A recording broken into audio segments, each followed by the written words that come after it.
So, rat race. So, ano tong rat race? So, isa tong idiom, an English idiom, na parang nagkakaroon ka ng fiercely competitive struggle for wealth and power.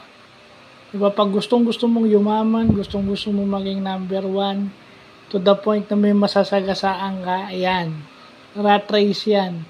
At kung meron kang exhausting na pag ang ginagawa mo is exhausting and competitive, pag masyado kang competitive dahil dun sa routines mo, yan, ang tawag dyan ay rat race.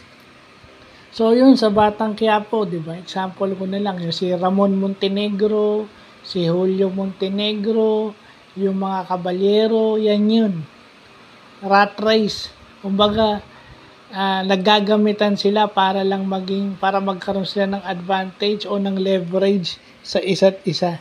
So yung pala ibig sabihin ng rat race. Well, business term din yan kasi yan ang goal ng bawat business, to be number one in their industry. Minsan sa sobrang obsession nila doon, they are involved in a tight rat race. So, yan yung magandang natututunan natin ngayon. It's both an English term and a business term. Kasi kung i-apply mo sa business, yun din siya.